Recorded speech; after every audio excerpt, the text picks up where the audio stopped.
All meeting. Bonjour tout le monde et bienvenue à la réunion.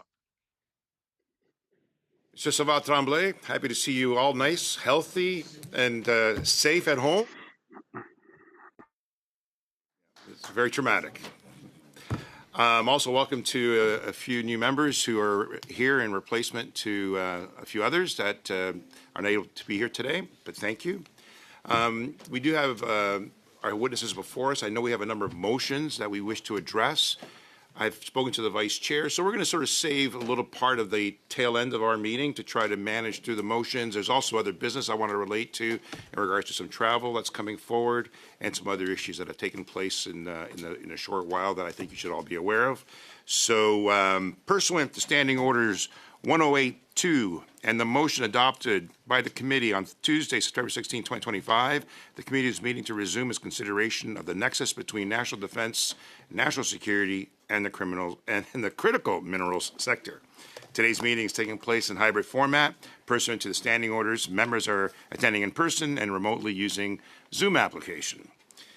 Before we continue, I ask participants to consult the guidelines on the table. These measures are to help prevent audio and feedback incidences and to protect the health and safety of our interpreters.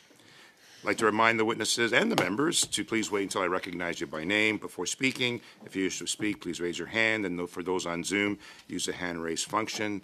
The clerk and I will manage the speaking order as best we can. And for interpretation, please use your earpiece, and if you're on Zoom, use the respective channel. Again, all comments should be addressed through the chair. I'd like to welcome our witnesses.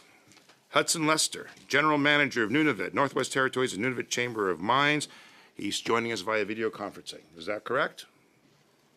Is he on? Yes.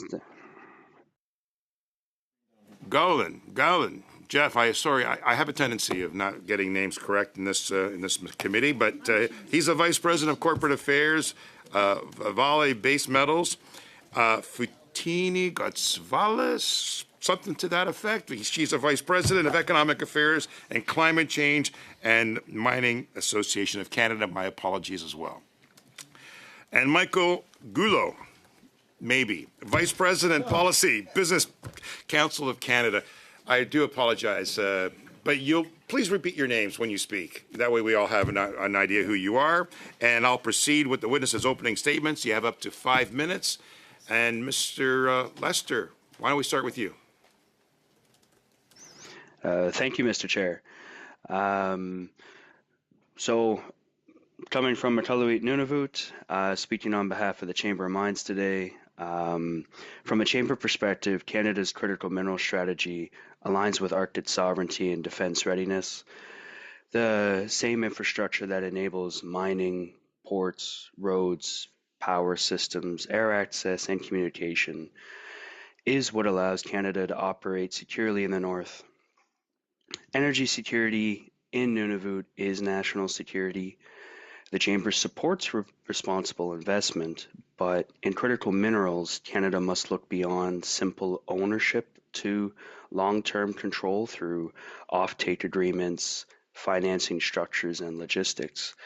And if Canada wants to be a reliable supplier to our allies, including NATO, northern projects must be supported by year-round infrastructure and domestic or allied processing capacity. Trusted ally collaboration should strengthen Canadian sovereignty, Inuit partnerships, and northern capacity, not shift strategic leverage offshore. Thank you, Mr. Chair. That's my opening. Lester. Please, over to you, and state your name properly. I'm sorry. Thank you, Mr. Chair. My name is Futini Kutsavalis, and I'm from the Mining Association of Canada. So members of the committee, thank you so much for the invitation to appear before you today. Canada produces critical minerals for a wide range of purposes that underpin both our economy and our national security. These materials are foundational to energy systems, transportation, advanced manufacturing, digital infrastructure, clean technologies, and defense and security-related applications. Canada produces more than 60 minerals and metals and is a top global producer of uranium, potash, nickel, aluminum, palladium, and gold, with world-class potential in copper, graphite, lithium, rare earth elements, tungsten, and niobium. The mining sector is already a major economic pillar. It contributed approximately $117 billion to GDP in 2023, generated $151 billion in exports, and directly and indirectly employs more than 700,000 Canadians. We also remain the country's largest private sector employer of Indigenous peoples by proportional basis. Canadian capital markets list roughly 40% of the world's mining companies, making Canada a global hub for mining finance and expertise. This scale matters because critical minerals are not a niche issue. They are central to economic resilience, industrial competitiveness, and national security. The challenge Canada faces is not a lack of critical mineral resources. It is a concentration risk and an execution risk. Globally, supply chains for many critical minerals remain highly concentrated, particularly in processing and refining. China controls roughly 85 to 90% of global rare earth refining and magnet production, and has expanded export controls and licensing requirements across a growing list of critical minerals. These trends create real vulnerabilities for advanced economies and have sharpened the focus on secure, diversified supply from trusted jurisdictions, reinforcing the importance of strengthening Canada's defence industrial base and its ability to support allied requirements through secure domestic supply chains. Canada is well positioned to respond, but production and processing trends highlight the need for action. Despite the breadth of Canada's mineral endowment, production of several key commodities critical to defence and advanced manufacturing has declined over the past decade, including copper, down roughly 20%, and nickel, down more than 30%. At the same time, Canada has lost multiple smelting and refining facilities, and despite operating processing facilities across 8 provinces, refined output for several key metals is lower than a decade ago, reducing domestic feedstock availability. This matters because many defense-related critical minerals are recovered through smelting and refining processes, often as co-products rather than produced directly at the mine. Budget 2025 represents the most significant effort to date to reverse these trends. It introduces key tools to unlock investment, including the $2 billion Critical Mineral Sovereign Fund, the First and Last Mile Fund, expanded exploration tax credits, and changes to the Clean Technology Manufacturing Investment Tax Credit that better reflects Canada's polymetallic geology and support near-term copper projects, alongside funding to support critical minerals processing, allied investment, and development of a stockpiling mechanism. Budget 2025 also supports dual-use infrastructure in northern remote regions, strengthening logistics and supply chains that serve both economic and security objectives. Key design and implementation issues do remain. For example, the investment tax credit is of minimal value to brownfield expansions because qualifying expenses are much reduced at an existing mine site.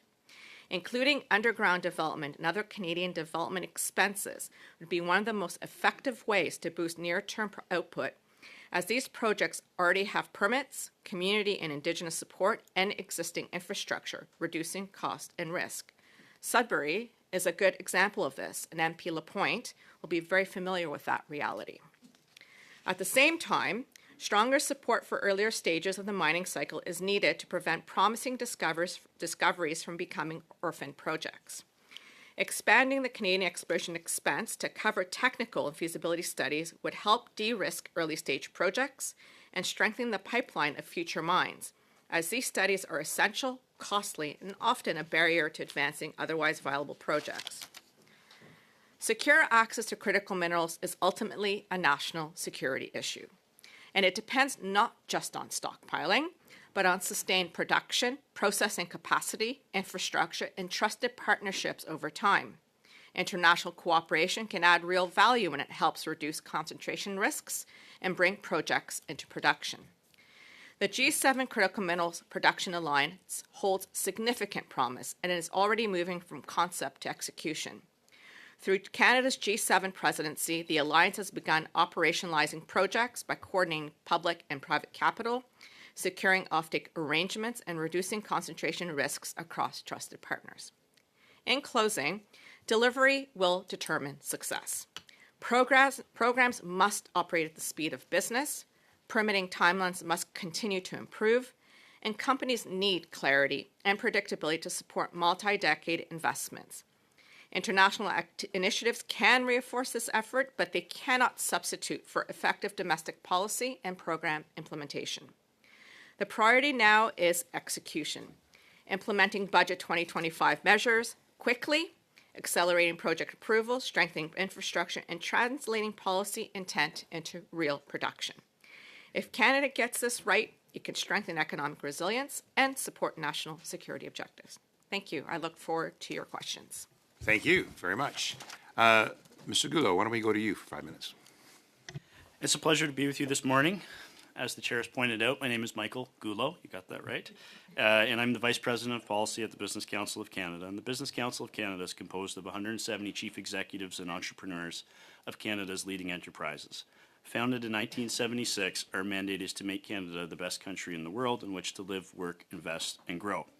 Before I table my remarks, I would like to congratulate the federal government on tabling its inaugural Defence Industrial Strategy. Many elements of it reflect the recommendations from our 2024 report, Security and Prosperity. Now for my remarks. As you know, Canada is facing a lot of headwinds. Productivity challenges and low levels of business investment persist, and we've lost global market share in many important resources, including critical minerals. At the same time, we know this is a world poised for growth. Rising populations and the rapid growth of the global middle class are creating strong demands for energy and resources, while national security and clean energy applications are driving global demand for critical minerals. Canada has much to offer, and we know that our allies and trading partners are looking for stable suppliers. But being rich in resources is one thing. We need structural changes to translate our trade ambitions into action. This is why the Council wrote Selling to Our Strengths last year, which is a roadmap for leveraging Canada's resources at a time of global uncertainty. Our report calls for a whole-of-government approach to unlock Canada's immense potential and to position the country as a reliable supplier of energy and critical minerals. In an era where the weaponization of resources and supply chains is becoming more commonplace, Canada should seize the moment to trade more with its allies who prioritize national security and responsible resource development. Our view is that Canada can be a primary supplier of critical minerals to NATO allies. Risks to mineral supply chains are increasing due to foreign price manipulation, export controls, rising military demands, and limited inventories. NATO partners are currently over-reliant on China's market dominance and powerful ability to exert export controls over inputs necessary for national defense purposes. As geopolitical tensions escalate, NATO members require a concerted strategy to secure their supply of critical minerals for national security. Canada is home to 12 of the critical minerals listed by NATO, and 10 of the 12 are produced and refined within our country. Canada's mastery of sustainable mining production and finance, stable governance structure, and understanding of global markets can position it as an important supplier to NATO allies. As a founding signatory to NATO, we argue that the Canadian government, in cooperation with the private sector, should create a critical mineral reserve for niche metals vital to defense purposes and where there's fragility in supply and market mechanisms. While Canada holds promise and potential, much work remains to be done to overcome the challenges it faces to develop its resources and to move them to market. I offer 3 recommendations for consideration. First is that we require a new vision for how we move our goods to market. 60% of Canada's GDP is reliant on trade, but investments in infrastructure on a per capita basis in Canada lag those of our peer countries like Australia and Sweden. We require a national trade infrastructure strategy that brings together all levels of government and the private sector so that we can turn our trade ambition into action through higher levels of investment. But we also need to ensure that our supply chains remain responsive to the needs of our customers, those we have today and those that we want in the future. Case in point, Canada experienced 62 work stoppages in the transportation sector alone in 2023 and 2024, involving close to 20,000 workers. Another important point is that Canada is amongst the worst in the OECD in days lost due to labor disruptions. These are difficult stats to come to grips with a world that expects to receive our goods in a timely and reliable manner. We also need to ramp up our ability to identify, approve, and produce critical mineral projects. Canada is home to the workers, businesses, and communities that know how to explore, extract, and process critical minerals at scale. We are encouraged at the moment to see governments across the country come together to develop mutual recognition agreements that advance resource and mining projects through one project and one assessment. But our challenges remain significant. Canada has the third longest lead time in the world for mining projects, according to a recent report released by S&P Global. Smelting and refining are essential for supply chain resilience and independence, but many of our approval processes preempt new builds or even expansions and upgrades. Canada's private sector also faces unfair competition from foreign producers that benefit from an intentional, state-directed policy of overcapacity and oversupply, as well as a lack of rigorous labor and environmental standards. In our view, a project deemed to be essential to Canada and its allies' national security interests should benefit from regulatory excellence, including streamlined approval and permitting. My third point is about the importance of seizing the moment to unlock Canadian innovation. Leveraging our critical minerals and resources can create generational opportunity to drive technological progress and go beyond exporting raw and unprocessed commodities. But Canada's innovation policy requires a shot in the arm. Our investments in research and development are amongst the lowest in the OECD, and our research often falls short of commercialization. Another case in point is that we only have less than 1.5% of global patent filings. In the mining sector alone, our patents hover at around 2%, whereas China owns the market at more than 70%. We're pleased to see Borealis referenced in Canada's industrial strategy, and it looks like it's poised to be a central piece of the strategy's future success. Therefore, we encourage the government to assure that its work also focuses on critical minerals. In my closing remarks, I would just like to quote the CEO of Teck, Jonathan Price, who offered sage advice when he spoke to an event in Ottawa earlier this month. I quote, he said, "Time is short, and the actions we take over the next 5 years will set the trajectory for the next 50. Thank you, and I look forward to hearing your questions. Thank you. Mr. Golan, you have up to 5 minutes. Mr. Chair, committee members, thank you very much for the invitation to speak with you here today. My name is Jeff Golan. I'm with Valley Base Metals. I want to start with a simple proposition. You cannot defend your country without critical minerals. Not your borders, not your environment, not your economy. National security begins with supply chains, which countries control them, and whether they can stand up under pressure. Critical minerals are certainly an economic advantage for Canada. They attract investment, they create jobs, spur regional development, but they also accelerate the energy transition and they enable trade optionality. Today, critical minerals are a national strategic asset. So I'll make 3 points today. 1, Canadian critical minerals are indispensable to the Canadian Armed Forces, NORAD, and NATO. 2, nickel, copper, and cobalt are mission critical to Arctic sovereignty. And 3, Canada must move with greater urgency to extract more minerals out of the ground from existing brownfield mines.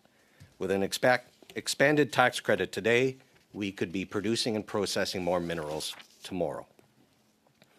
At Valley Base Metals, our mission is to provide mineral security to a world in transition. We've done that from Canada for more than a century. Today, we employ more than 7,000 people in North America's only mine-to-refinery ecosystem.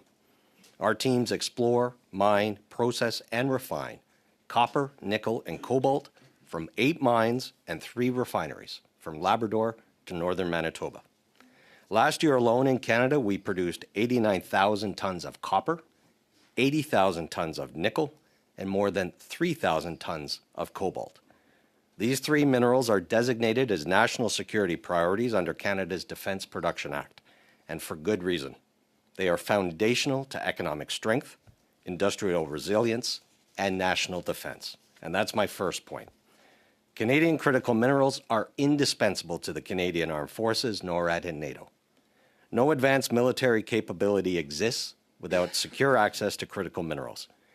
These materials are not interchangeable. They are embedded in platforms that can last up to 40 years, and they are required for NATO interoperability. Canada produces or refines 10 of the 12 minerals NATO considers defense critical. And Canada is the leading supplier of Class 1 military-grade nickel to the United States. In practical terms, Canada is the only country that can reliably supply both the CAF and NATO, both nickel and cobalt, through mining to refining inside a trusted, geopolitically aligned jurisdiction. My second point, nickel, copper, and cobalt are mission critical to Canada's Arctic sovereignty. Icebreakers, drones, AI systems in the north, items pushed to their limits under extreme cold, corrosion, remoteness, these depend on critical minerals. Copper enables AI to exist in the Arctic. Nickel allows it to survive. Cobalt allows it to persist. These minerals are Arctic mission enablers. Without them, Canada's ability to defend itself in the Arctic, as well as meeting NORAD and NATO commitments, is weakened. Furthermore, northern mining operations offer the potential for dual-use infrastructure. Roads, ports, airstrips, remote energy systems, people. Our Voisey's Bay mine in northern Labrador has a deep-water port that could be expanded to support naval operations. And a new, longer airstrip could both improve the productivity of that mine and serve as a forward asset for the Canadian Armed Forces. As Canada strengthens its defense infrastructure, such partnerships could open up new exploration while leveraging existing mines. Northern mining infrastructure is security infrastructure. And my final point, Canada must move with greater urgency to get critical minerals out of the ground. Having minerals in the ground does not secure our future. Only producing them does. Everything else flows from that: refining, manufacturing, trade, security. I have three long-term policy considerations for Canada and for the committee to consider, but let me leave you with this. Despite Canada's extraordinary polymetallic endowment, we are not extracting enough minerals today to keep our refineries competitive. Valley Base Metals mined 80,000 tons of nickel last year, and yet we still had to import 16,000 tons to make our refineries operate efficiently. Think on that. We had to import nickel to Sudbury, home to the second largest nickel sulfide deposit in the world. We have been mining in Sudbury for more than 100 years, and we have 100 years to go. We're going to run out of miners before we run out of minerals. And with innovative new processing, we can extract more minerals from our waste rock as well as our tailings. Simply put, there is more value and more security to extract from today's mines. Expanding the investment tax credits to include mine development expenses for brownfield mines would be the fastest and most capital-efficient way to increase mineral output from existing mines, leveraging workers, infrastructure, and equipment already in place. This is not about subsidies. It is about speed. And in the current global security environment, speed matters because we are already a generation behind, and we do not have a generation to wait. Thank you. Thank you very much for your opening statements, all of you. I appreciate that. We're going to start a round of questions. The first three will be for 6 minutes each. We'll start with Mr. Kibble. Thank you, Mr. Chair. Thank you, panel. Donc, nous allons commencer avec Stibel.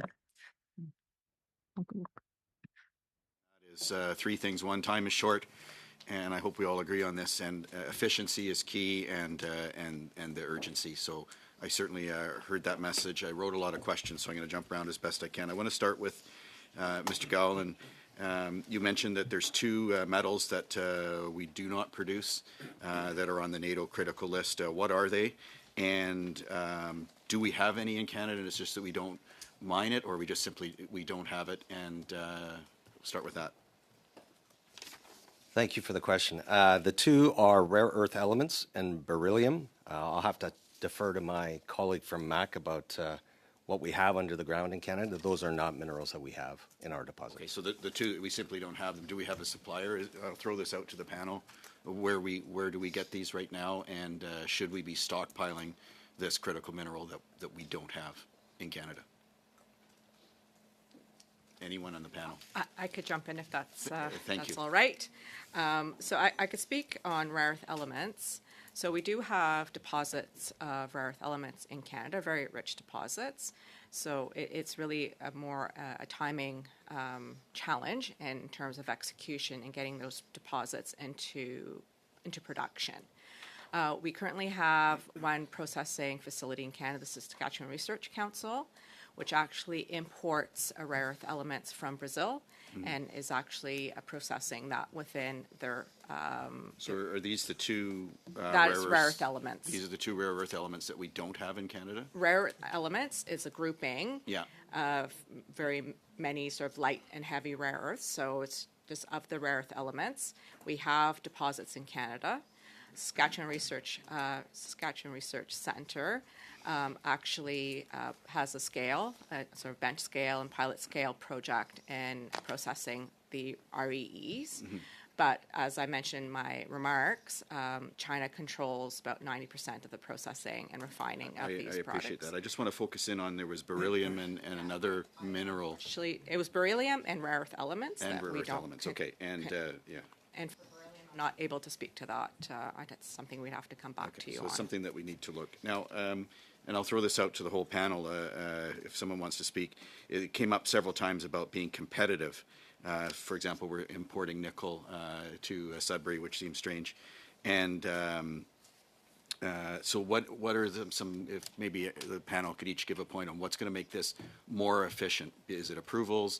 Is it reduction of industrial carbon tax that's impacting it? Is it other bureaucracy and red tape? We also heard that it takes multiple years to get projects approved. What steps, quickly from each of the panel, are going to make us more competitive in Canada? Sure, Mr. Gallen. If I can go first, as I mentioned, the investment tax credits that exist today, the Clean Technology Manufacturing Tax Credit, does apply for limited expenses related to mining. But I'll give you a real example. I can buy a pickup truck and get a 30% discount to drive that around its surface and not have to bring 1 ton of nickel to surface. But the cost of ventilation to keep our workers breathing underground, the electricity to power our equipment underground, even the bolting to protect our drifts underground, our tunnels underground from collapsing, not one of those expenses is eligible. So the fact that we have to go further and deeper in Canada with existing mines, again, we're not running out of minerals, the cost gets greater and greater with greater depth. And so some of those expenses are not eligible. And I just a quick follow on before I go to the rest of the panel. Tax credit seems more patchwork and helping here and a little bit in there. And I think the example you just gave would not tax cuts across the board be more efficient? In time is critical right now. And for example, industrial carbon tax could have huge impact on all of the operations if we just got rid of that across the board. Would that help speed up and make production more competitive in the world? Anything that reduces operating cost or capital costs would be of great help. Thank you. Mr. Goulot? Sure, and I'm happy to just add on to what Jeff has provided. We're in a situation now where capital can be deployed internationally, even if it sits in Canada. It's agnostic; it can find different routes. It's going to travel to the path of least resistance. Sure. And right now the case south of the border is very compelling in terms of accelerated depreciation regime. Being able to write off 100% of your expenses in the first year of spend is a very attractive thing for capital flows right now, and we're starting to see that bear fruit in numerous sectors. So that's a broad-based tax policy proposal. That's in the proposal. U.S. Yeah. And you think something like that would help here? A broad-based tax-based proposal, whether it's limited or whether it's brought into the context of national security and the interests that you're exploring in this group, I think it would be on the table for consideration. So would it be fair to say that we need tax reform, reduced bureaucracy, reduced red tape, to make your industries more efficient and competitive? And going back to my time is short, we need efficiency and we need this done urgently. Is that something that's going to help? I think it's a fair framing. Okay, thank you. And Mr. Gallen, you would agree? Yes. And Ms. Kostvalis, I hope I said that right. Yeah, it's Ms. Kutsavlis. Kustavalis, thank you. So I'm just going to build on the points that my two colleagues have made. And to your point about speed of business and implementation, I think there's been a number of challenges in our sector, and the Government of Canada has come to that realization what those challenges are. There's a lot of really great measures in this year's budget. There's the G7 Critical Minerals Production Alliance. There's also a wonderful partnership, international cooperation, and supporting projects in Canada. What my one point would be is how can we implement those programs, that funding, the policies and budget as quickly as possible. Thank you, Mr. Chair. Thank you, Ms. Goodall. Thank you, Ms. Casavolas. Ms. Lapointe, over to you for 6 minutes. Thank you, Chair. Ms. Goutsavlis, in your opening comments, one of the points you were making was that we need to do a better job of aligning defense planning with critical minerals development so that future defense needs are reflected in industry investments decisions that are being made today. How do you suggest that we can bring these two processes together more effectively and more efficiently? So I'll pick one critical area currently, and that's access to capital. For mining projects to move forward, they need to have access to capital, the funding they need to be able to get the projects moving into production. Building mining projects is a multi-billion-dollar process, and whether it's at the mine site or at the smelting process, we need to be able to support those projects and have the financing need to be able to move forward. In the budget this year, there's the Critical Minerals Sovereign Fund. That's a very important program that support projects in terms of de-risking their project, de-risking the process, and be able to credit investors into the project itself. As I mentioned in my remarks, a lot of the defense-related critical minerals are actually found in the smelting and processing part of the value chain. So if we don't have the mines, then we don't have the processing and refining capacity if you build down the value chain. So we need to extract more to be able to feed our smelters, to be able to have the critical minerals we need for whatever purposes, whether it's defense related or whether it's related to clean technology or whether it's related to other purposes. And as my colleague Jeff mentioned, we need to also ensure that we sustain the current smelting and processing capacity that we have currently, that we're not importing feed into those facilities, and that we're actually producing more and helping us grow that part of the value chain. In order to do that, we need to have and ensure that these projects have access to capital to actually go forward on that. Okay, thank you. Mr. Golin, at our last If I may, meeting... Mr. Letzer, your hand has been up for a while. Are you trying to intervene? No, I was just wondering if I was going to get a chance to answer the previous questions because it was addressed to the panel, but I didn't I didn't chime in. It's her time at this juncture, and then we'll see what gets you back in. Thank you. Mr. Golin, at our last meeting, we heard from Elizabeth Stein, who's a highly regarded academic in the field of critical minerals, mineral supply chains, and resource security. And I would tell you that many of the things that she said, you are very much aligned. In fact, one of her observations was there can be no national security without critical minerals. She strongly recommended that Canada implement a set of strategic minerals that specifically would be needed to maintain Canada's autonomy and economic security. What criteria should be used to differentiate a strategic mineral from that current list of 36 critical minerals that we have? So what criteria should we use to identify those? And I would like Ms. Goutsavlis to also weigh in on that. So. Thank you very much for the question. There are so many critical mineral lists around the world. The United States has 4 of them, and it range from 30 to 50 minerals. I think the 2 basic criteria are, 1 are what is needed for defense to protect yourself. Then 2, the economic basis. What is the economic defense, if you will, that are required? That is, for all intents and purposes, how critical minerals are generally assessed within a broad range. But those should be the 2 fundamental criteria. Thank you. Ms. Goutsavlis? Thank you for the question. I like to agree with my colleague in terms of the criteria for these critical minerals. At the outset, we had focused on mostly battery metals in terms of clean technology, inputs to electric vehicle batteries, and then now we've pivoted into what are the defense critical minerals.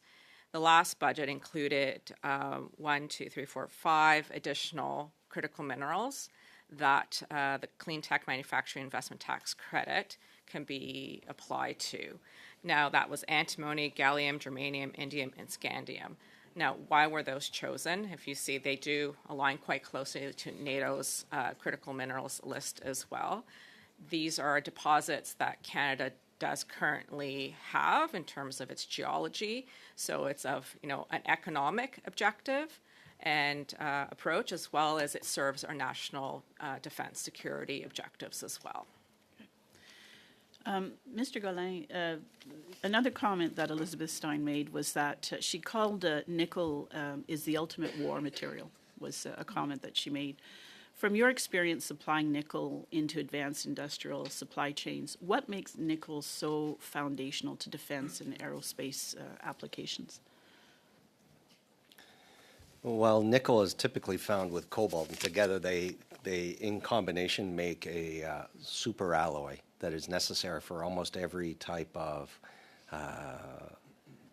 platform, military platform, or piece of equipment that needs to move at high speed and at high temperature. And so they provide structural support and allow it to move. That's everything from jet fighters to missiles to submarines to drones. I wouldn't want to leave out copper, because in an era of electrification, nothing moves without copper. So whether it's for defense or economic, it is probably the basis of everything. But if you think about it, Sudbury supplied the Allies during World War II with 95% of the Allied effort need for nickel. World War II, the Allies would not have won World War II if it were not for the Sudbury Basin and nickel. And so the fact that, in Canada we have 8 nickel mines, the United States has 1, and it's going to close in 4 years.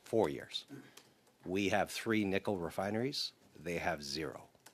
70% of Canada's nickel output, refined nickel, goes to support the United States, and roughly 80% of their aerospace sector, and in excess of 60% of their military or defense sector depends on Canada's critical minerals. Depends on Canadian nickel. Thank you. Mr. Goulot, can I also... Am I out of time? Sorry, you're out of time. Mr. Lesser, do you want to intervene at this point before I pass it on to the next? Yes, if I may, Mr. Chair. So addressing, I believe, Mr. Tibbitt's question, for the North, we've been trying to get like a north of 60 mineral tax credit, mainly just because mining in the North, you have 2 to 2.5 times the cost. If we're discussing the critical mineral list that Mr. Gowland just referred to, whether it's defense related or defense economic related, Nunavut has 23 of these critical minerals, but most of the time we're shoved off to the side. And when it comes to regulatory streamlining, there is, I think on average, it's about 14 years to get a mine created in Nunavut, just due to the regulatory tape and the bureaucracy. So being able to streamline that would be useful.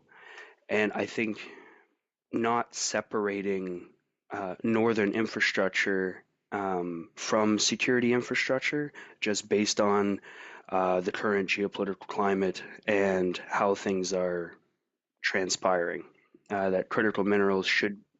Okay. Thank you. Merci, Monsieur le Président. Permettez-moi. Thank you, Chair. First of all, thank you for your kind words at the beginning of the meeting. Thank you to all my colleagues who encouraged me since the beginning. Very much appreciated. And thank you to our witnesses for being here. Thank you for your presentations. My first question is for you, Mr. Goulot. As you know, the elephant in the room is the revision of the United States-Mexico Agreement. And Canadian and American jurisdictions are openly expressing their will to create a North American supply chain, in principle. The former Prime Minister Trudeau had an agreement with Mr. Biden at the beginning of his term in order to have mutual access to the businesses of both countries. Even if there have been changes in terms of our Prime Minister and in terms of the United States, that is to say, a new party is in power, but this willingness has been reiterated. So is this revision of the agreement, is it an opportunity to have a chapter exclusively for critical minerals? It's an excellent question, and I think given the long standing history and economic integration of Canadian, U.S., and Mexican economies, broadly speaking, I'd say there's a genuine interest amongst the Business Council and its members, but also with our partners in the U.S. and Mexico to ensure that North American competitiveness, North American energy security, inclusive of energy commodities, but also critical mineral, nuclear, uranium, etc., is nurtured through this period and enhanced in the years to come. In terms of the specific wording around CUSMA and where we're going with the review year, there's obviously a lot of moving parts at the moment. We've got new proposals coming from the U.S. for consideration.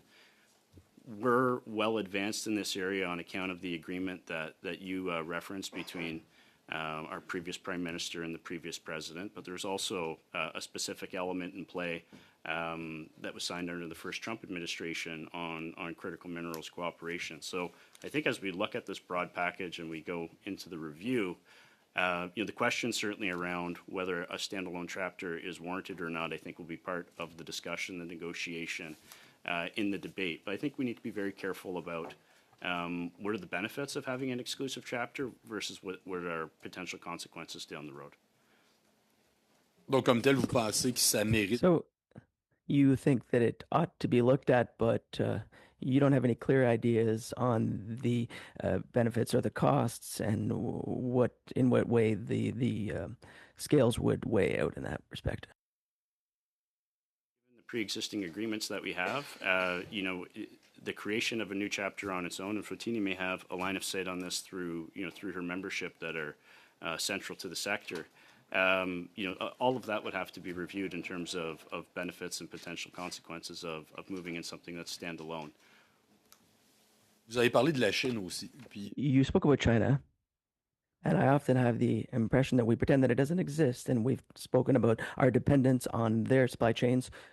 We know that many future mines will be Chinese, will be in Asia, and we need to get out of this dependence. So I think we're all in agreement on that. Is there another danger, that is to say Chinese penetration in critical minerals which are in North America? We know that for some time the United States has been blaming Canada regarding the undermining of trust with respect to Canada. And so do you think we need to follow Chinese investments in the area more closely? Without question, we have to be mindful of all the risks that threaten Canadian economic and national security.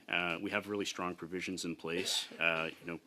Back to my opening remarks about the defense industrial strategy, I think we've got an excellent starting point to build out, our parameters and our security functions as it relates to foreign actors and the threats that they can pose on the Canadian economy and everyday living. But in my opening remarks, I did kind of advocate for an effort with NATO allies where we would be having kind of a partnership of like-minded countries that share our values and our shared commitments in a number of different areas. And so I think if we kind of look at these types of frameworks of broadening out our relationships with our trading partners and our allies, when we understand the strategic importance of Canadian minerals in this context, we can have a very strong rebuttal that mitigates risks posed by China and other foreign actors. Quand on parle de défense, on dit... When we speak about defense, we're talking about preparing for a conflict. Of course, we don't want to have a conflict, and we'd like that defense... we want defense to have a dissuasive effect, and so that we can be strong enough to avoid any conflict. That would be in the best of all possible worlds. But if there's an area where we can't depend on anyone else, it's in defense. So is dependence on foreign refining capacity... Is it the other elephant in the room? That is to say, in a conflict, it ipso facto neutralizes Canada's industrial base. It's a serious risk that underscores the basic thesis of the proposal that we've put forward of why we need to be leaning into the NATO community at this important juncture, why we need to kind of offer our critical minerals to our allies and partners in this space and really fast track our efforts to build resiliency within our defense and national security policies.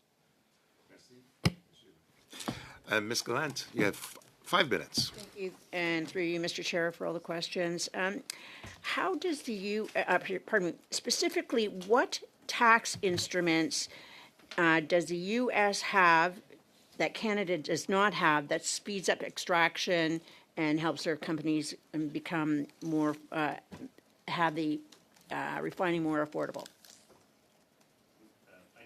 Capital side, Foutini has more expertise on the regulatory aspects in the approval processes. But I had mentioned to Mr. Kibble in my response to him about the One Big Beautiful Bill that came forward, and it's very generous provisions around expenditures and how they're treated within the first year of spend. That's a very, very powerful capital attraction tool.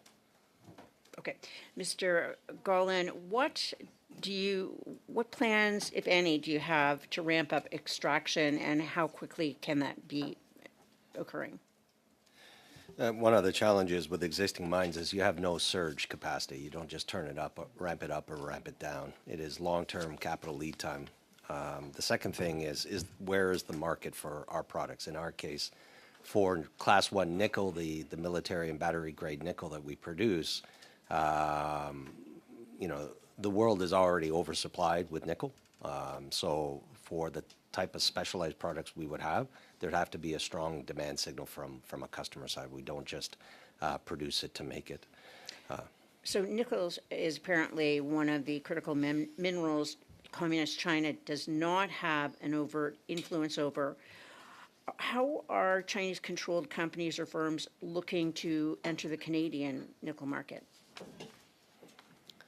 Well, I'd say that there's 2 ways. One is physical product, either refined or coming in, or access to physical product purchased out of Canada. The second is, as we've heard about, through investment, which can either be direct or indirect to be obscured. So I think one of the considerations for the committee is often there are restrictions of what are called rules of origin. Where does a product come from? What that obscures and what that misses is the rule of ore.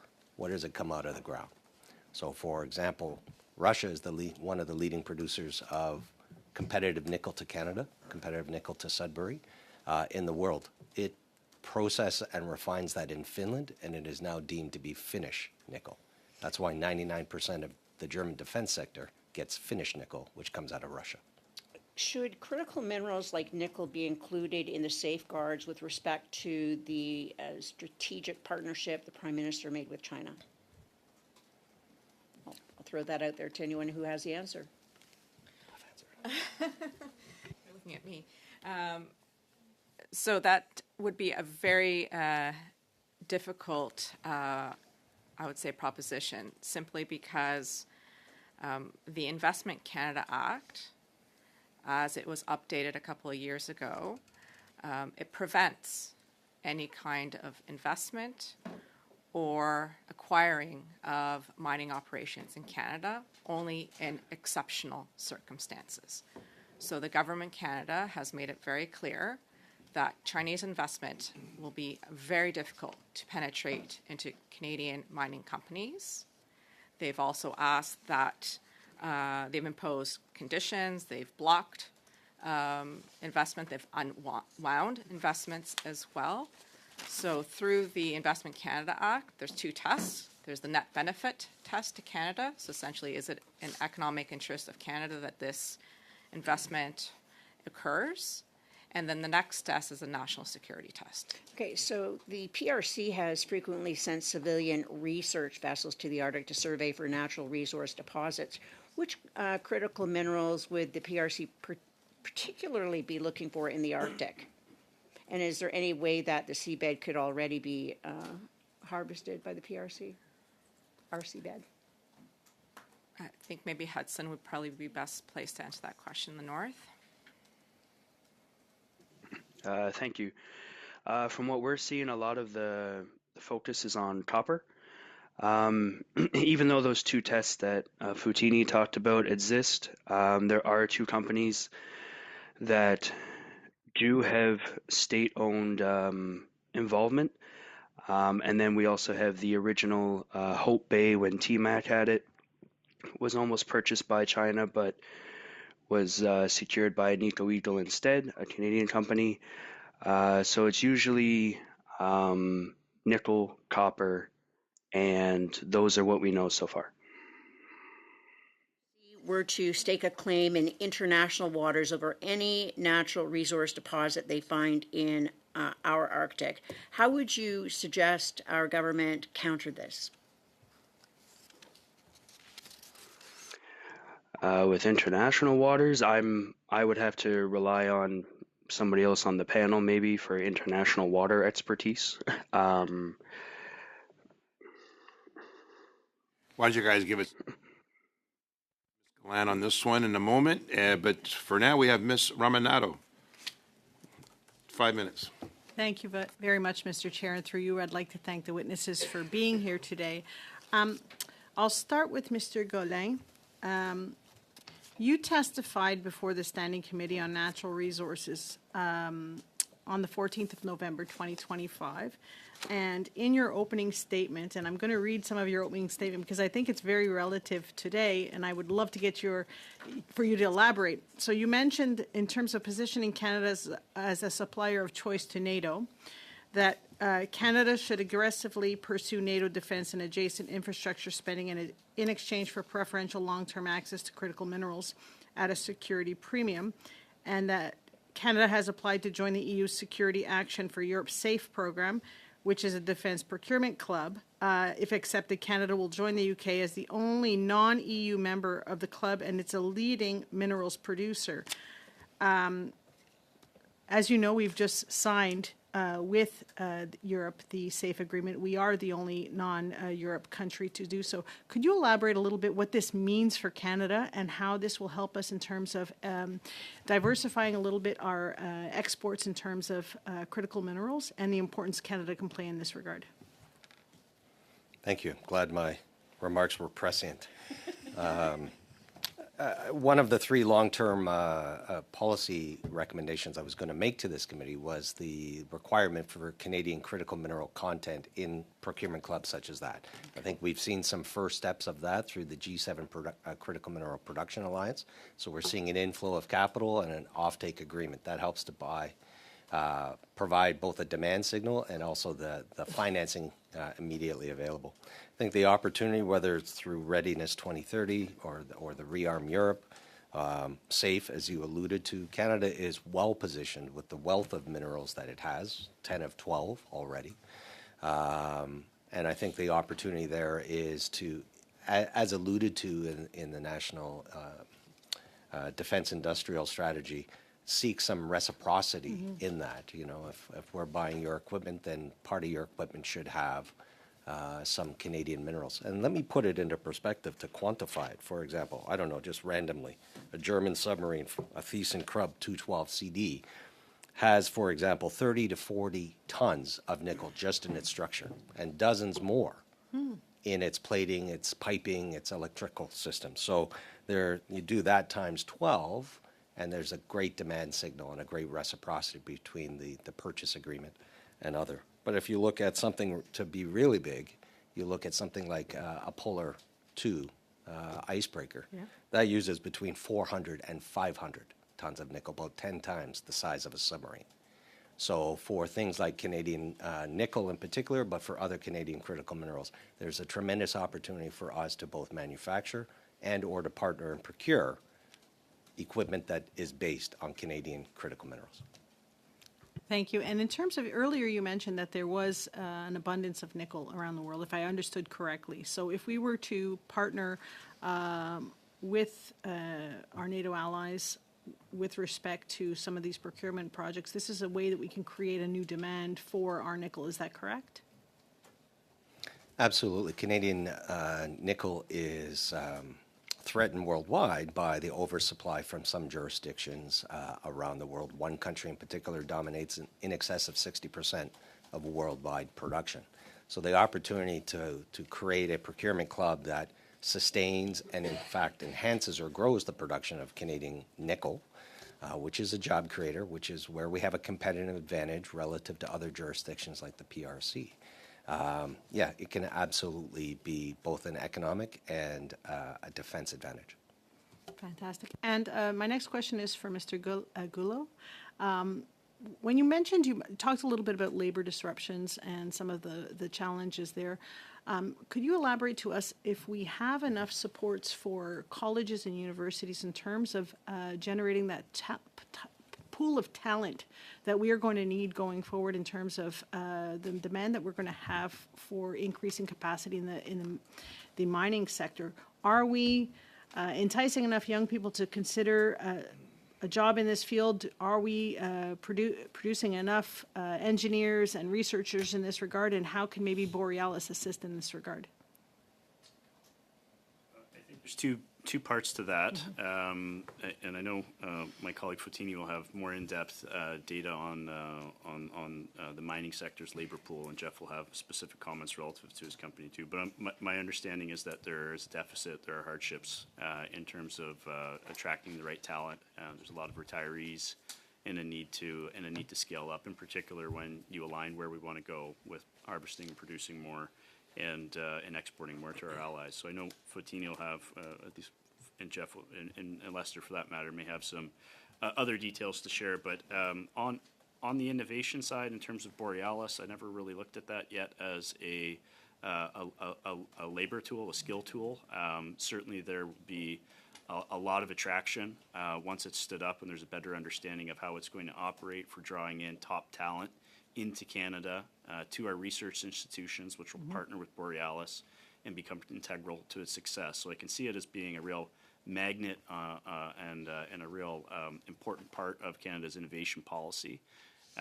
But as the details come out, maybe we can come back and have a different conversation about specific areas.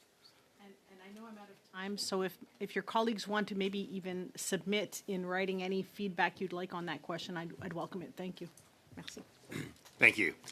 Monsieur Sabat-Tremblay, you have up to 2.5 minutes. Merci. Thank you. Si j'ai prononcé ça comme il faut. Ms. Kutsavalis. I hope I pronounced your name right. And just to follow up on what was said by Mr. Goulot, in your area, I know that there has been a strong willingness for some years by the government, and in my opinion, it's a little bit late, but it is to get. And once we acknowledge that China was a concerning power in a number of ways, we want to get them out of the mining sector. And do you have any rumors? Do you feel in any way that they're still present in hidden ways via subterfuge? Have they been able to maintain their position? A very difficult question for me to answer. I think that question's better asked to national security establishment and our other agencies within the government of Canada. I'm not able to answer that question for you. Disons, vous observez, vous avez vos membres dans une étude. But you are members, and a study was taken a look at another committee that I sit on trade, and I believe it was 2 or 3 years ago. One of the conclusions was that it's very easy to register as Canadian, as a foreign mining actor, to pretend that you're Canadian, that the rules are too lax, and there are various tax advantages with respect to the Toronto stock market, for example. And so there's a lot of complacence in Canada in that respect, and the rules have not been tightened since then. Do you see the same thing? That question for you. Je comprends que là, immédiatement. I understand that right now you can't, but could you perhaps get back to us at a later date? Precise question that you would like to have us respond to from the Mining Association Canada's perspective, I'd be happy to reflect on that and get back to you. Est-ce que les règles pour s'enregistrer comme... So rules to register as a Canadian mining company, are they too lax? purview that I'm able to answer for you today. Combien de temps, Monsieur le Président? How much time do I have left, Mr. Chair? 30 seconds? Mr. Goulot, do you have an opinion on this? Not in precise terms, not to give you, a right level of detail for the study that you're conducting and the particular question that you want to answer. So it would be something I'd have to follow up on. But, we have to be mindful of the fact that, our stock exchanges compete with the world-class stock exchanges, and we've got robust systems in place. These are some of the most competitive in the world, and the presence of Canadian mining companies within both of our major listings on the TSX and its V are substantive. So that should be, in my view, looked at as from a position of strength rather than weakness. But I think your question's about fine tuning and identifying risks, and I think it's very valid, and it's something that maybe we could help you explore with down the road. Monsieur Bazin, you have up to 5 minutes. Chair, and I want to thank our witnesses for being with us today and helping us with this study. We've been hearing a lot about competitiveness and how we're falling behind. And you guys did mention some of the problems. So let's talk about the government regulations, government taxation that are out of sync with what other jurisdictions are doing around the world. And so can you talk about, the impact of things like the industrial carbon tax, like net zero, and how that's impacting on mining and refining in Canada versus other areas like the United States or in Europe? And that's open to all panelists. Thank you very much for the question. As I indicated off the top, both operating and capital expenses are a little bit higher. Canada is a high-cost jurisdiction. Part of that is from the maturity of our geology. We've been at this for quite a long time. The easy and cheap stuff has been mined. Now we either have to go further afield, places like the Ring of Fire, or we have to go much deeper. For example, in Thompson, Manitoba, a mine that we own and a mine that we Or you just divested of. Are just selling some of. To go to depth there would be basically 13,000 feet, 4 kilometers underground. That would be the deepest mine in the world, and we'd still have more minerals down there. So the challenge is how do you get there, and then how do you bring it to surface? How do you refine it in a competitive way? We will never out-China China in terms of standards. In fact, I'm not suggesting to compete against China. I'm talking about other free democracies and our allies and in particular. But we have to be competitive if this is a strategic asset. If this is part of national security, we have to make sure that we can do it on a competitive basis. And I think we have to find the right balance in that, because our ability to raise capital is heavily weighted in global markets on our track record of sustainable development. Needs to be traded off against the ability to raise capital for our speed to market. But high taxation, high regulation would chase away some of that investment, would it not? I think if we were to go to our bankers and say, let's cut a whole bunch of regulation and environmental protections, that would be challenging for us to raise capital in global markets. Okay. Let's talk also, we heard in our first panel on this, the necessity for stockpiling critical minerals. And so, to the Mining Association and the Business Council, what level of stockpiling do we need? And who pays for it? Absolutely. Oh, thank you very much for the question. In terms of stockpiling could actually serve multiple purposes. Government stockpiling, where there's a set price that is provided to a company for their offtake of their product, that provides certainty for that project in terms of moving forward, provides capital to that project, and also provides investor confidence and de-risk that project. So that's one positive aspect of stockpiling. The other positive aspect of stockpiling is stockpiling critical minerals or defense-related critical minerals for our defense applications and defense value chains that we wish to be able to develop within Canada. The third positive attribute in terms of stockpiling is also being able to meet our NATO requirements in terms of defense spending. So it provides investors certainty and also provides a project the certainty they need to be able to move forward and the capital.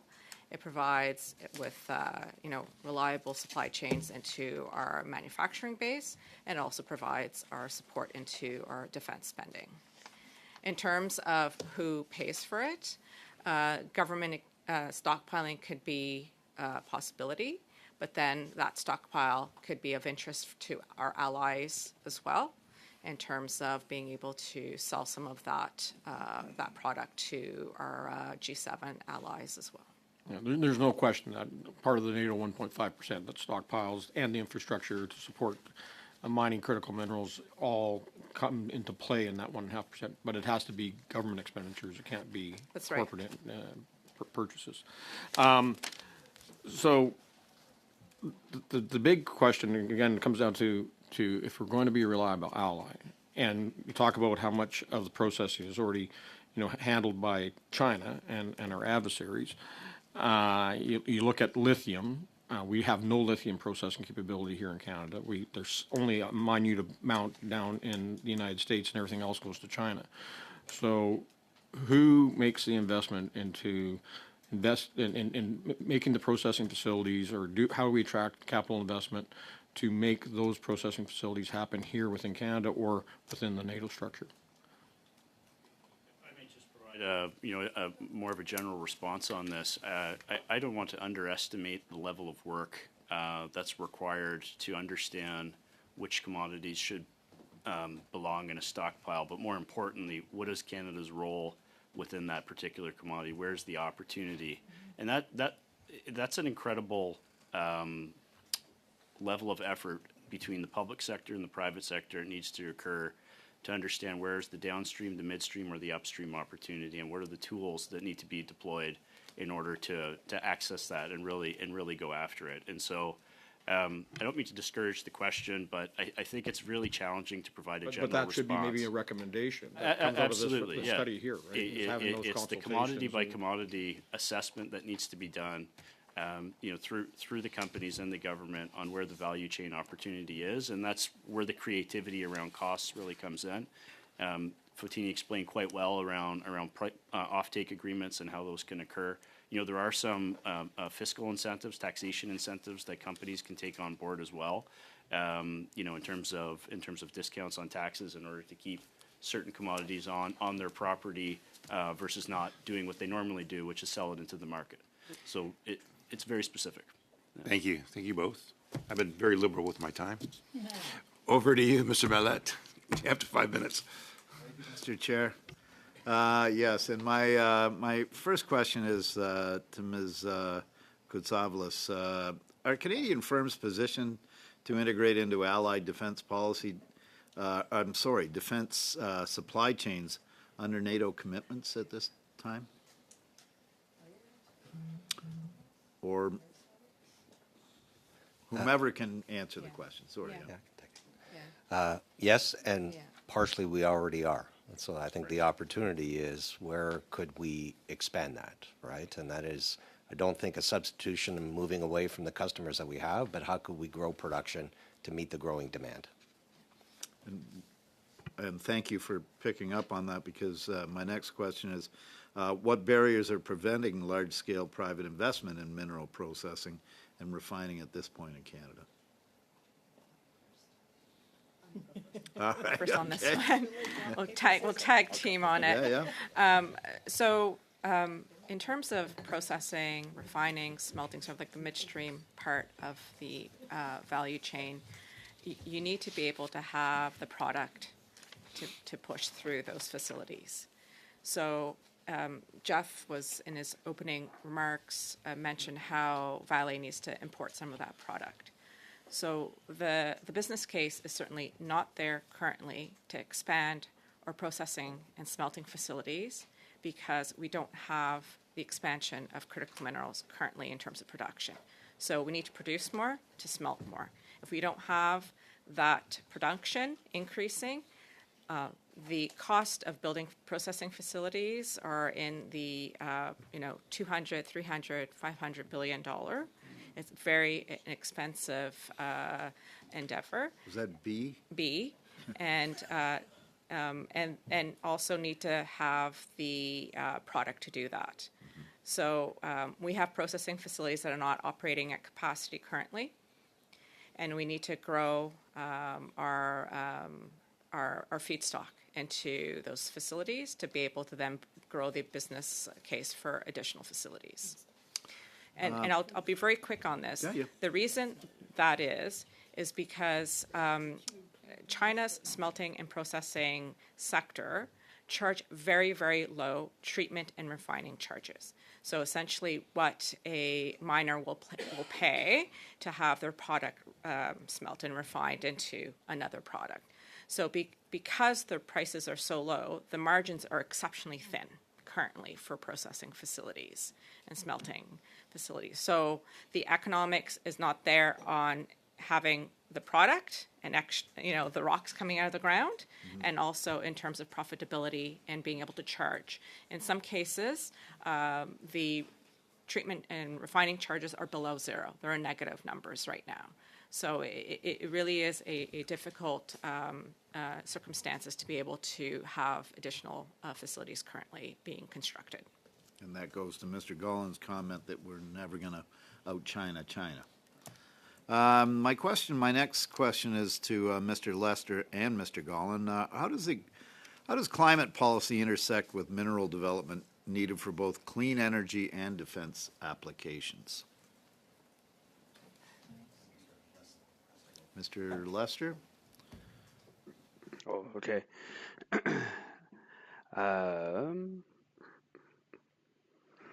I would say on the energy. I would focus more on the unreliable energy systems, because like right now up here, when it comes to climate and all that, everything's run on diesel. We have diesel dependency, all that, and all the diesel is imported, predominantly from the States. So diversified power sources, grid modernization, I think it reduces the vulnerability and increases operational certainty. And that's really for us. It can be joint with industry, but federal investments to support northern power systems and should be recognized as strategic resilience projects, not just regional economic development. And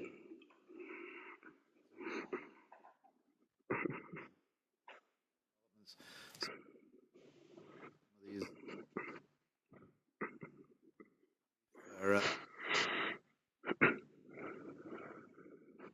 defense or security conference. Is this on anyone's radar at this time? Après-vous. Okay, thanks. Abundant access to low emitting or zero emitting electricity sources in Canada. So our 8 mines, only one is not powered by low carbon or low emitting sources. And that's because it's on the coast in northern Labrador that's not connected to a grid or anything else, although we are exploring opportunities to find ways to get off diesel. But wind power is not cheap or easy. Run of river, long distance transmission is difficult and or expensive. And with our 5 Indigenous communities, that's not something we're going to impose nuclear power on without their full and prior consent. I think the challenge for us and for critical minerals is we were producing critical minerals before renewable power came by, and we will produce long after. It is a tremendous opportunity for us, particularly on the EV batteries, but we have seen a slowdown, not a turn down, but a slowdown in the worldwide adoption of that just softens the demand curve for the types of products we see. But let me give you this figure to put it in perspective. A wind turbine is the most nickel-intensive renewable power source there is. 2 tons of nickel in every tower. 1 Canadian Coast Guard ship takes 50 to 100 tons. So I'd have to make 15 times to, much more than that, wind turbines for 1 Canadian Coast Guard ship or an icebreaker that's 400 to 500 tons. The volume demand is what keeps our refineries open. And if the demand slip, those refineries are uneconomic. So today I'm telling you, the fragility of the economics of our nickel refineries, let alone our copper refineries, is perilous. Thank you. Thank you both. Mr. Kibble, you have up to 5 minutes, sir. Thank you, Mr. Chair, and apologies to Mr. Lester. Sometimes you get forgotten when you're online there, and I appreciate your reminder about the additional costs operating in the north. You mentioned up to 14 years to approve projects. Could you give some specific steps that you'd like to see to speed up this ridiculous length of time Yeah, thank you for the question. Right now, it would be because the co-management regime that we have up here, a lot of it's just a back and forth system. You have to go to the Nunavut Planning Commission to get a project approved and verified.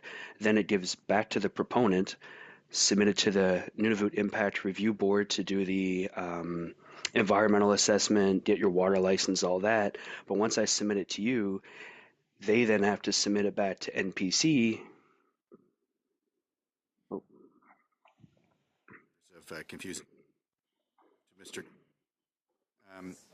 While we're reestablishing communications, you said that we're providing nickel for under construction Navy and Coast Guard ships by the tons. Are we going to be Chair, providing? perhaps we can ask the witness to finish his answer before we. Mr. Lester, We. I'll give you the extra time. Thank you. Yeah, I just was moving on because we were waiting to reestablish, and certainly his answer is important. I just didn't want to lose valuable time. No, I'm going to give you that time back. Mr. Lester, can you speak so we can hear you? Yep. Is it working? All right. We just want to make sure that your audio is still on. Back to you, Mr. Kibble. Okay. If Mr. Lester, if you could quickly finish your question on the bureaucracies that you're facing up north. Gets approved. Is it working? Yeah. Well, something's causing the 14 years of delays for projects. So, yeah. If it's not bureaucracy, maybe you could quickly explain what it is. It's mainly the bureaucracy system, approval processing. You have to do a lot of back and forth to the same organizations, making sure once you receive back. Okay, thank you. I hear that. Mr. Gallen, will we be providing nickel for our under construction Navy ships? You mentioned the tons that go into Coast Guard ships and for our future submarines, or will that be coming from other countries? Those nickel super alloys that go into Coast Guard ships is definitely coming from Canada. And for our Navy ships right now that are under construction and potentially for future submarines? In terms of the submarines, I think that's a matter of request from the selected supplier, but certainly that could be something supplied from within Canada. Thank you. As we've identified here today, and I was also at the Munich Security Conference, and our allies certainly identify that this is critical minerals are key for our defense, NATO's defense, global security, and we've identified the need to expedite. So should we be putting aside our net zero ideology just to get on with our supply chains to protect our country, protect our allies, and start building stockpiles and ultimately building Western security?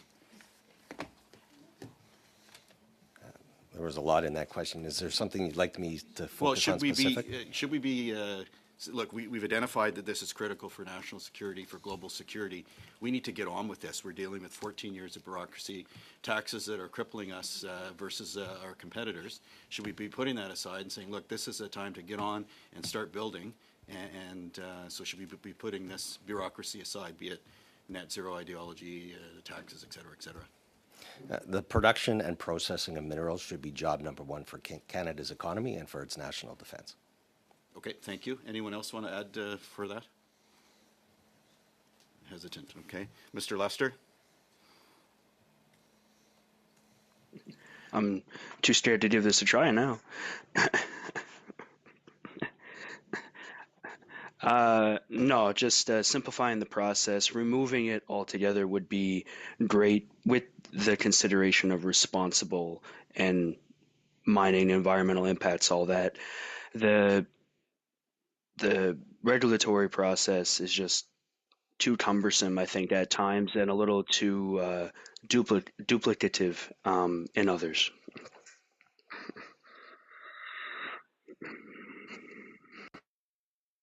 Question. We've heard of predatory pricing from China and predatory pricing from China. Is China an economic or strategic threat to our mining industry? And I'll open it up to the panel. For answer, yes, in terms of predatory pricing. They were able to flood the market with product, decreasing global prices and making our projects uneconomic to move forward. Uneconomic. Thank you. Would you agree, Mr. Gallen? Yes. And Mr. Dulo? And very quickly, so I don't forget, Mr. Lester. Yeah. Monsieur Guilbeault, you have up to 5 minutes, sir. Merci, merci beaucoup. Thank you, Mr. Chair. I've got a few questions, first of all, for Ms. Kutsavalis, but if the other witnesses would like to answer, they may. Was there not a study in 2023, 2024 done by the federal government that said that the average approval time for projects was about 3.4 years in Canada? I am not aware of that study, so I'd have to look into that. And est-ce que votre association a des chiffres? And your association, does it have information, figures on the average approval time in the mining sector? Declare average timelines and timeframes with respect to regulatory approvals. In terms of a discovery to production, the average has been between 10 and 15 years, but the time frame within that 10 to 15 years in terms of the permitting and regulatory process could vary and differ between mining projects. Peut-être qu'on pourra déposer cette étude-là. And perhaps this study could be tabled in the committee. And in terms of these timelines, if the price of a commodity decreases, a company cannot ask the federal government to pause the approval of a project, sometimes between over a number of years, and then start up the approval later, which of course makes the process longer. Of course, yes, that may happen. However, at the same time, there is definitely been a lot of duplication and a lot of timelines in terms of getting permitting processes moving forward. So I think there was a realization and recognition within the federal government over the last number of years that there was concern and challenges in terms of how quickly projects move through the process. And that's why we've seen quite a bit of movement by the federal government. J'ai d'ailleurs travaillé là-dessus. Yes. And I worked on it to accelerate the speed of these processes. So I'm familiar with the process. And if we could touch on the pollution price, my conservative colleague seems to be suggesting that, of course, there's a cost for businesses, but does the federal pollution pricing system not ensure that a company that's performing better than another in a sector will receive credits and be able to sell these credits for a profit? I will mention that the Mining Association of Canada does support carbon pricing. Does or doesn't? Does. Okay. Support carbon pricing. We support our Paris commitments. We also encourage our members to decarbonize their operations, and we also recognize that the products that we produce actually help increase or decarbonize our economy through clean technology. Il y a effectivement un mécanisme. So there's a mechanism. OPBS system that allows companies that perform better than others to actually sell credits. But my next question is about is there for companies in your sector, are there possibilities of getting a premium for certain goods in certain markets? For example, the European Union with the carbon border adjustment mechanism, where one of the biggest markets in the world would be willing to pay more for certain product if they are lower carbon emitting. So currently, our products do not garner a premium in markets. Actually, as the CBAM is currently constructed, it hasn't, there is a discussion paper that will be coming up forthcoming, whether they'll be recognizing Canada's carbon pricing system. So that, that has yet to be determined, whether they will determine that our carbon pricing system is equivalent or not. So that premium does not currently exist. But it could, if we come to an agreement with the European Union. I think we would need to see what the European Union decides to do. Am I wrong in assuming that Mr. Bazan was talking about, looking at democracies like us in terms of their different mechanisms such as carbon pricing, but doesn't the European Union, Australia, even South Africa, China, and about a dozen U.S. states have a price on pollution? As you were the previous minister, and you say you're very familiar with this area of work, I think you know the answer to that. So I will let you answer it. So we're not the only ones in the world who put a price on pollution. Peut-être ma dernière question. And my last question for our colleague from the north. Follows something Mr. Mallet asked earlier, but in terms of how does responsible development look like in the north, considering obviously where most of these developments happen on indigenous lands on the one hand, but also the fact that we are working in a very sensitive ecosystems. Thank you. Yes, thank you. The responsible development is tricky because everything from the ground up needs to be built. There's no roads, communications, power. So navigating that with Inuit landholders, as well as the communities that are most directly impacted closest to the project, you have to get into the Inuit impact benefit agreements and things like that to ensure all parties are in agreement to follow proper procedure, reclamations, all that. It's just an extreme amount of cost as everything has to start from scratch. Thank you, Mr. Lester. Your hand was up. I'm just hoping that I'll be able to ask a question or at least say something before the end of this. Well, if I may interject, I'm going to recognize the time. I'm going to have Monsieur Savard-Tremblay and then Mr. Bazan speak. If the members opposite would allow Mr. Idlo to take over one of your spots, would that be appropriate? We'll share some time, Ms. Idlo, and I'll ask one of the members from the Liberal Party then to share their time with you. Monsieur Savard-Tremblay. Oui, alors, prochaine question, ça va être pour Monsieur Gaulin. My next question is for Mr. Goulot. Mr. Goulin, rather. And China's domination of the global market. We were talking about cobalt and nickel, and I believe those are the ones we've talked about.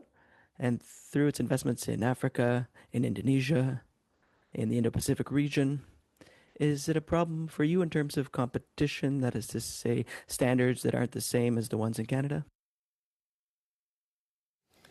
I think we indicated earlier the market domination of China, both in its ability to invest and therefore oversupply. The nickel market is a serious threat to the commodity price and therefore the competitiveness of Canada and Canadian nickel.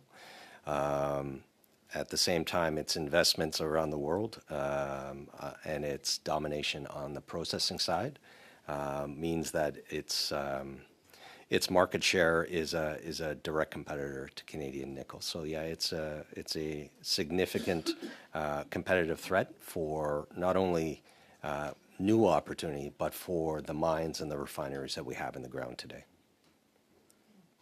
Monsieur Président, juste pour avoir une idée. How much time do I have, Mr. Chair? 1 minute. Est-ce que le recyclage, ça peut être une opportunité? Can recycling be an opportunity for defense?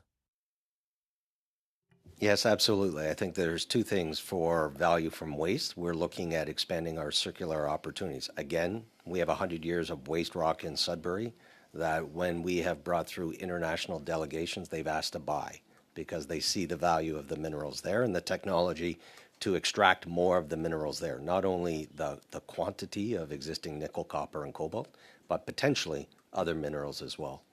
Our tailings as well is something that we can look at converting from a liability into an asset because the technology exists.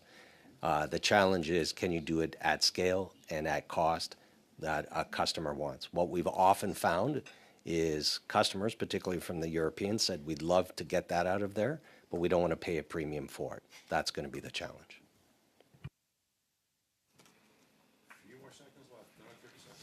Bon, ben, OK, je passe. Ça a pris 30 secondes, ça. Ben, écoutez, je vais... Well, that took 30 seconds.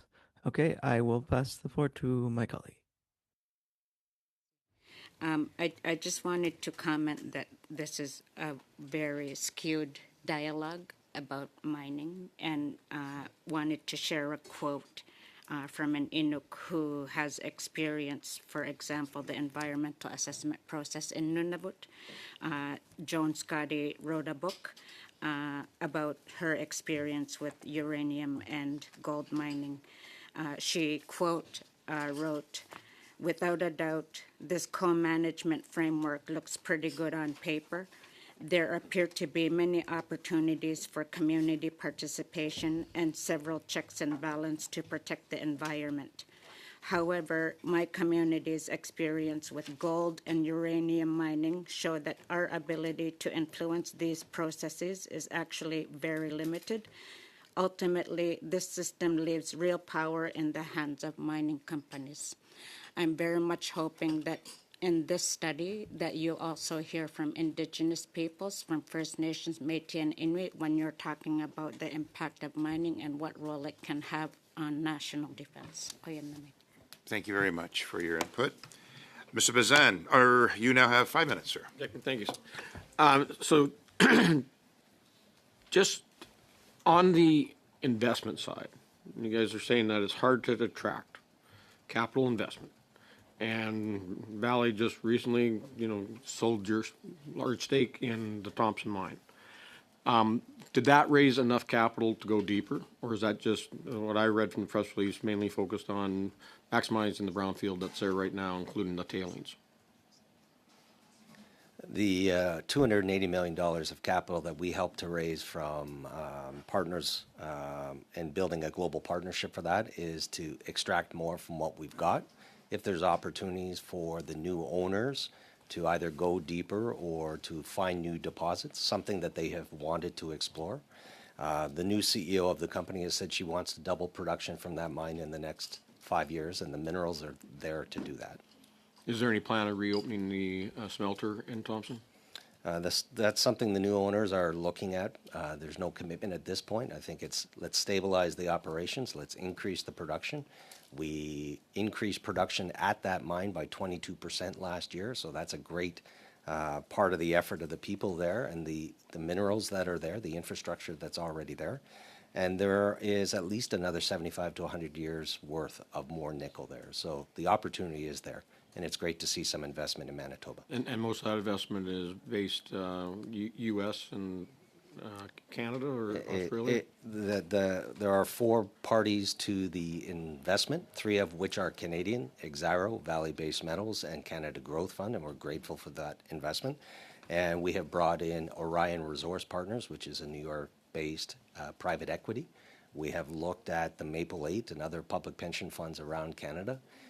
It is hard to raise capital into Canadian mining projects, so we're grateful that we were able to put together $280 million for Northern Manitoba. So if you look at other free markets, how are they varying in raising capital from private sector? Well, you look at what the United States has done. The U.S. government put $400 million into MP Minerals. That kind of got everybody's attention. The U.S. government and U.S. equity is definitely available and liquid for mining projects anywhere around the world. I think Canada is sending a signal that we're open for business. Raising capital, Canadian-based capital, would be always our first preference. But the fact that any capital can keep jobs, mining jobs in Canada, and minerals flowing, I think is a good thing. So are you suggesting state-owned, we're going to go to nationalizing our mining sector? Definitely not. Private sector You works just want to be well. subsidized.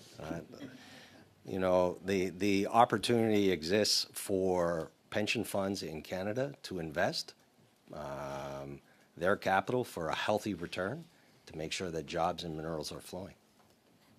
But has the pension funds bought into this? Because they need to protect their investors first and foremost, which are the pensioners that they're there to protect. Yeah, And they've been, I wouldn't very mandate much anybody reluctant has to do to it put so far. I wouldn't mandate that anybody has to put their money into it. I think if we offer a healthy rate of return and can de-risk that, then it becomes an attractive proposition. But it is very, very challenging right now to raise capital for mining in Canada. So when you go to the market right now, what's the major detriment? Why is Canada seen as higher risk and lower return than anywhere else? As I mentioned earlier, having been at this for 100 years, you kind of get the cheap and easy stuff out of the way. There is a lot of red tape. We can't deny it. There's a lot of red tape. There's a lot of uncertainty about new projects being built in Canada. That is why our company is focused on greenfield. We've got the infrastructure, we've got the people, we've got the social license, if you will, we've got the permitting. But you don't actually have the infrastructure if we go up into the Ring of Fire. You still have to build the infrastructure to get it from the ground to the plant. That's what I said for our company. That's why we're focused on brownfield rather than greenfield. So if we look at this again, coming back to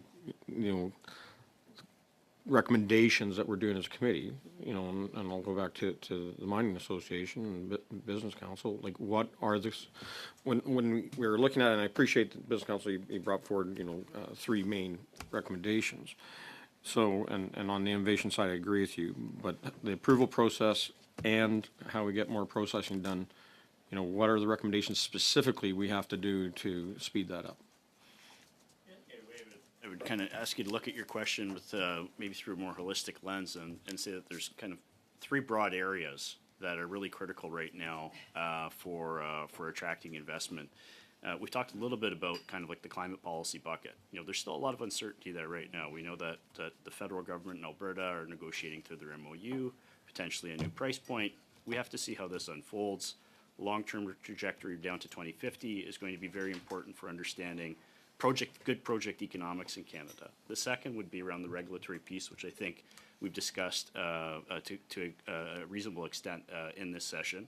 You've only been taking broad sweeps at it. You haven't been specific at all on what regulations need to be gone, how we speed this up. Like where do we cut it? Is it at the provincial level? It's the federal level. It's both.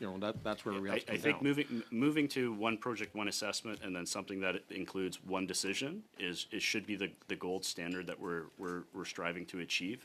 We're moving in that direction through some of the bilateral agreements and the equivalency agreements that are underway. But we need to keep pushing to a process where we ultimately have one decision at the end of the day. That's going to reduce the redundancy and the speed and accelerate the speed of our project approval processes in addition to the permitting pieces. And then the third thematic, though, I would say is in that kind of taxation investment space. If we're really genuine and sincere about meeting the moment and addressing this national security imperative through critical minerals, which is the thematic of the study, we have to think about different ways of making the project and the investment compelling into Canada. The stockpile piece that we tabled is just one of those ideas. Replicating elements of the one big beautiful bill through a broad-based taxation is another very compelling area for consideration. So when I look at your question, I look at those three components. If you really want to take a serious run at unlocking higher pools of investment, it has to be the climate piece, the regulatory piece, and then the tax and the investment package. Thank you. To the final round, over to you, Ms. Lapointe. You have 5 minutes. Thank you, Mr. Chair. And Mr. Goulot, I get to ask questions of you. My question will dovetail on what my colleague MP Bazan was asking about. So for companies that are considering major long-term investments in Canada's critical minerals sector, what signals most influence whether they move forward with projects, especially those that are linked to national security? I know you touched upon policy and regulatory. Are there others, or are there some that you feel weigh more heavily?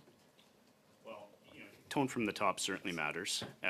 Understanding that there are clear messages coming from, our policymakers with the highest decision-making authority in the country that Canada is serious about unlocking opportunity. Canada is serious about partnering with allies and trading partners on advancing.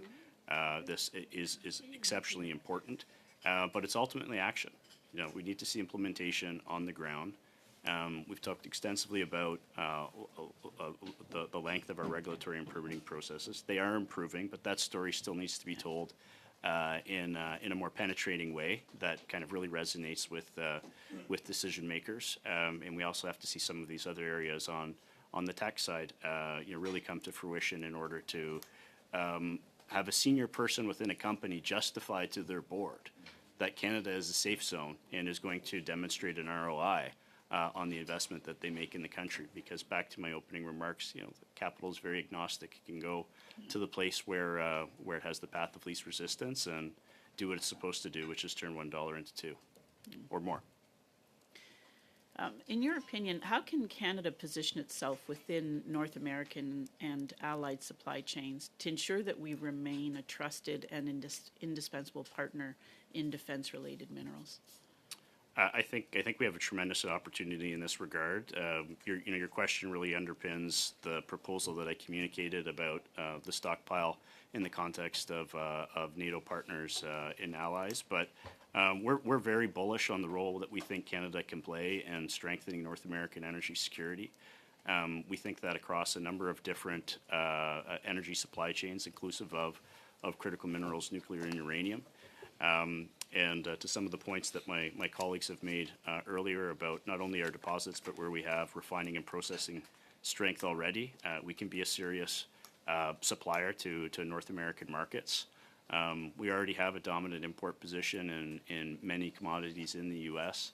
Growing that from a place of strength can come from a place of strength and really help shore up energy security challenges within the continent. So I kind of look at it through two dimensions, one being a strong and resilient North America, which enables opportunity for international markets as well, and what we're doing and what we're proposing that we do in the context of NATO. And the one thing I'll also just underscore, because I have a minute left and I'm happy to provide the paper to this group for consideration, is that the remarks I made around North American energy security are broadly supported by business groups across the continent. The paper that I'm referring to, we authored it, but also released it in partnership with the U.S. Chamber and our counterparts in Mexico. So the idea of a strong, unified North America is paramount to our members. I also wanted for you to weigh in on the question that I had asked previously about the idea of taking our list of 36 critical minerals and identifying strategic minerals within that list of 36. In your opinion, what criteria should we consider in choosing and selecting strategic minerals? Well, first and foremost, I think we have to look out for ourselves. What do we need for our economic and our national security? What are those minerals that are instrumental to the strength and maintenance of our economy, the one we have now and the one that we want in the future? But I will also defer to a response that I made on this side of the room in regards to our NATO stockpile proposal. This is really an exceptional amount of sweat equity that needs to occur on a commodity by commodity basis to better understand where the value chain opportunities are and where Canada can actually either fill a gap and create long run growth through increased demand or bolster an existing capacity. Okay. And I have a question that I'd like to ask all the panel members to respond to. So for countries that are seeking secure and responsible sources of critical minerals, what differentiates Canada as a supplier in terms of reliability, quality, and trustworthiness? What do you think that those countries should be looking for or will want to look for? And I'll start with you, Mr. Goulou. Well, we certainly have to be competitive. What we're producing needs to be sold at a price that makes it very compelling to make Canada, the preferred buyer or supplier of choice, if you will.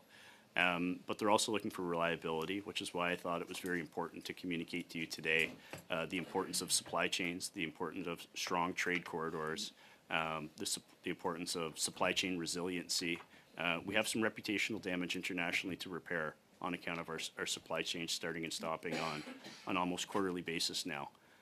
So those are really important elements. As we look to producing more and relying on our supply chains for more throughput, I would also argue that we can't lose sight of climate change and climate change adaptation, in particular the investments that need to be made in our transportation and trade enabling corridors. We have a good national adaptation strategy, but it is heavy weighted on municipalities and houses.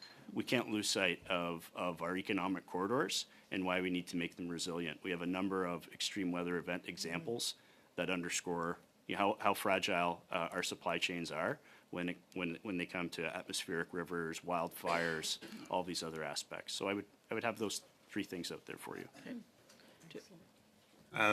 Thank you very much, Ms. Lapointe. Also, at this point, I'd like to thank our witnesses for being here today, all four of you. I appreciate your informed comments and the relevance of this committee study, because it obviously matters to Canada, both on our sovereignty issue and our economic issues. Ms. Raminato? Mr. Chair, would it be possible to ask the witnesses to provide us a copy of their opening statements? I thought they were really great, and it'd be great to have a copy as well. We have a copy, I believe, but we will share that with our committee members as well. Now, we're going to continue on with our studies. Instead of taking a suspension, I'm going to just proceed into our next order of business, which is other business for the committee. You're welcome to stay, or you can just quietly move on, and we'll proceed. Folks, we have a few items to attend to. Before we get on to our motions, I wanted to advise that the liaison committee in our last meeting agreed and only approved one trip. We asked for two, and they also limited that trip to 6 members. And I need to ask for approval to amend the travel budget accordingly, and to also find agreement that we proceed to do this travel between July 16th and July 13th. So, with that, yeah, go ahead. Monsieur le Président. Travel budget. Monsieur le Président. So we're not moving travel until July, you're saying? So the proposal was for the week of July 6th or July 13th, Okay. for a total of 5 days, 4 nights. Okay, and they are sending only 6 members of only- the committee and 5 staff. They agreed to only 6 members and up to 5 staff, yeah. And what happens if one of our members wants to join the committee using their travel budget? On their own accord with the MLB. Because I'm assuming that we have enough staff to support the entire committee if we were traveling as a full committee. Yeah, so I would suggest the following, and I tend to agree with your lines of proposal. I mean, it's domestic travel within Canada. We have a formed organization group through our bureaucracy and our staff to provide the resources. I think we should provide some flexibility if we can do our MOBs to determine those that wish to come as well. So why don't I leave that up to the clerk to propose the final proposals? We've only been approved for 6, but we obviously have discretion within our respective allocations to approve, yeah. Okay, with us traveling on our own accord. I mean, It's within I think Canada, and I think it's important that everybody goes up there. I tend to agree. Is that okay? I mean, we can only do what we're allowed to do, and I think within those limits, we proceed to do what we're allowed to do. I need to, Monsieur Savard-Tremblay, you had your hand up as well. Non, c'est bon. Non, c'est juste parce que... No, it's okay. I wanted to suggest that we wait because there are a number of people who went out to talk to the witnesses. So I think if we're going to talk about the budget, we want to make sure that all of the members of the committee are present, and a number of them weren't there. They went to greet the witnesses. So I just wanted to bring that to your attention. I saw everybody leave as well. But we're all here now. So I ask for agreement to proceed with the amendment. Oh, Ms. Raminato. On that point, I have no problem with, if members have the travel points that, that we can make sure we have a full contingent. I think it's really important that we do. I'm just curious in terms of if we can verify those weeks that the suggestion, you mentioned some dates in July, but I'd like to see if we can canvass, or at least if members could have an opportunity to come back to see if those dates work for them. I don't know what the people's plans are for the month of July, so I think it'd be helpful if we can maybe come back with some suggestions. I think this is also dependent upon the clerk's ability to organize a trip accordingly. With we're planning either July 6th or July 13th. This would be after the House rises. Is that correct, clerk? Can you get back to us with proposals for either week and then determine between our committees? Members on how they would like to proceed. Yes, Ms. Gallant. I'm wondering if the clerk could provide us with the calculations, how the amount was arrived at per person. For example, if we are going to be using points, we'd kind of like to know, I'd like to see broken down the starting point and destinations, just so that if some of us have to do this, we know how you're doing it and can get in sync. Also, the hotels, wherever people are staying, maybe they're staying in tents, I don't know. But if you could break it down to the individual costs. If you look at the last page of the budget, at the back of it, it is itemized. Those are estimates, because not all MPs would maybe start from the Ottawa-Gatineau region, and it would vary depending on the weeks of the committee chooses to travel. So that's the proposal for either of those 2 weeks of July, is for you essentially to lock in your calendars and let us have witnesses or meetings planned up there. But if you want more details than that, I still need a week for which the committee would travel to be able to provide you more information. Okay, so Mr. Chairman, it would be the flights, the itineraries, and which hotels. So once you have the date, thank you. And we'll share them, and then we'll determine which is a preferred week, or which is the preferred, or which available week. It could all be dependent upon availability. Mr. Bazin. You looked at the hotel costs up there, because during the summer they do go up. They did. The logistic officers are well trained in. Okay, I know they are. Just want to make sure. Wintertime versus summertime, so world of difference. Do I need to approve the amended budget, Mr. Clerk? Ideally, yes. Okay, I ask concurrence to amend, to agree to the amended budget as presented by the clerk. All in agreement? Okay, that's passed. Item number 2, we are, the next meeting is on Wednesday. Mr. Guzman unfortunately is not available now to attend, so we're looking at doing a change by either the threat analysis or a continuation of this study, but we may jump into the Francophone study if availability is there for us. So we're acting very quickly to see what we can do to provide for witnesses. I'll keep you informed as they develop. Mr. Bazin? Can I move some motions? Yes, over to you, Mr. Let's do this one Bazin. at a time.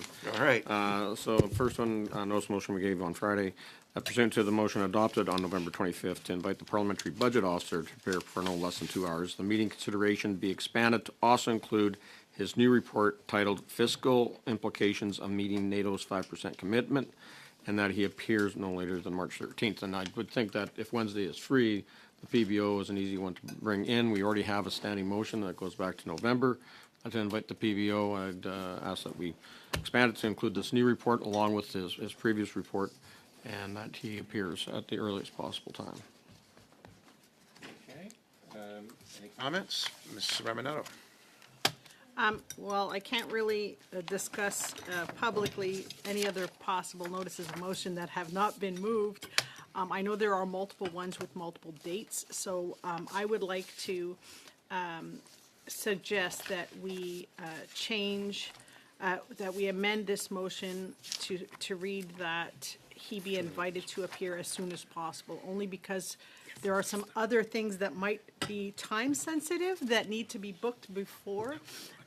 So I would hate to lock ourselves in on this motion by having a prescribed date, but just change the date from, to appear no later than March 13th to be invited to appear as soon as possible, and leave it to the chair's discretion to book it based on availability and so on and so forth. If I may interject at this point, he has already been invited, and he's coming on March 11th. Oh, there you go. Okay? So we do need to move the motion so you can address both reports. Okay. I know we're missing one of our members, but are we all in agreement to proceed? Okay, motion's passed.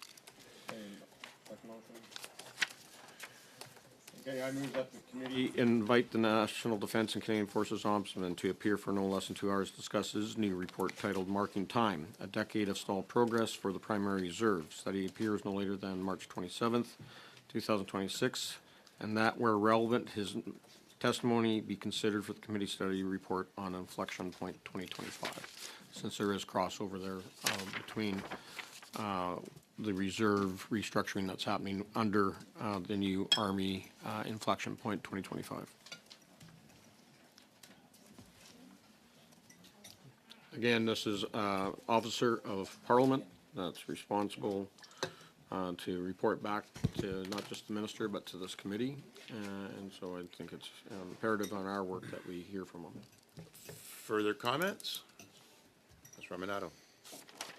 again, similar to my last intervention, I know that we only have a few weeks before the end of March, and there are other things that I believe my colleague opposite might be bringing forward as studies, so I'm hesitant to prescribe dates because they may be affected by perhaps other motions that may or may not be brought forward. So I'm fine with it. I just want to know if we can change that to as soon as possible and leave the flexibility to the chair to make it happen, as long as we understand that there may be things that are time sensitive that must happen before a certain deadline. Yes, I am conferring with the clerk, recognizing some of the constraints around schedules, but if that is an amendment being brought forward to change the date to as soon as possible, I guess that's up for debate now. Or do we need to? Are you guys okay with that?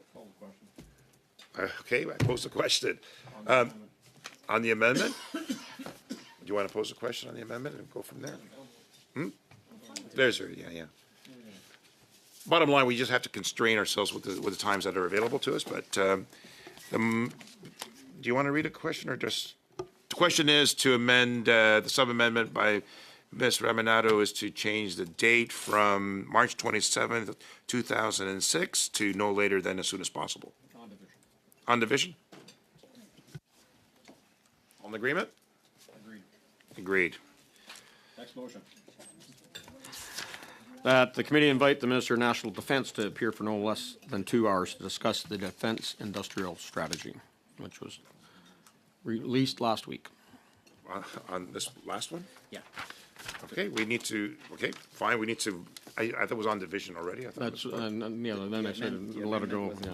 Okay, and the amendment was on the division. Okay, now we vote on the amendment. On division, everybody in agreement with that? No, just let it go. Yeah. Let it go. It's good. Okay, good. Bottom line, Mr. Bazan just read his third motion. Yes. For debate? Yes, Ms. Raminato. So I have an actual, I was going to put a notice of motion on, but it's in direct agreement with Mr. Bazan's motion. So I'd like to move an amendment, but it's building on what Mr. Bazan has brought forward. Essentially, what I would suggest is that pursuing to standing, and I have copies of everything that I will circulate, that pursuant to Standing Order 1082, the committee undertake a study of the Defence Industrial Strategy, that the committee examine the impact of the DIS on the operational readiness of the Canadian Armed Forces, on the Canadian defence industry, on the innovation sector, and on the creation of jobs in Canada, that the committee hold a minimum of 6 meetings on this topic, and the committee report its findings and recommendations to the House. So, of course, we would want to have the minister come absolutely as part of a study. So it's building on, but it's very different in the sense that his is very direct on one specific invite, but because it is regarding the defense industrial strategy, I wanted to move that. Yeah, so it does appear to be two separate motions, although it's building on the defense and industrial strategy to bring forward. The minister, your amendment goes on to add a number of other items. I need some clarity as to interpretation of that, clerk.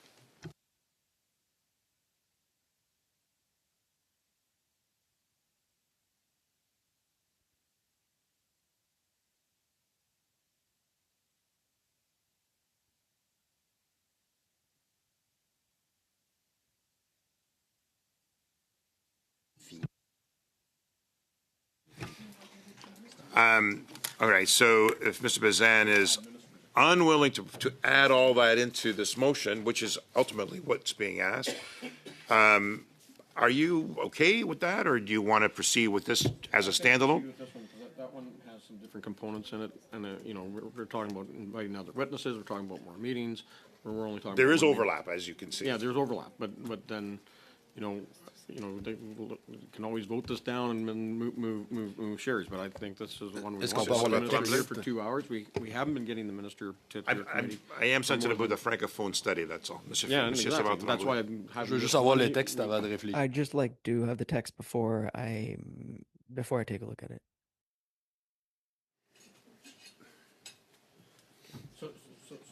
We got to deal with this one first before we move. Yeah, Sherry, I'm trying to get clarity. We're not dealing with your motion or as an amendment? Is that an amendment that you're putting forward? No, it's a different motion. Is it different? You can't move that amendment.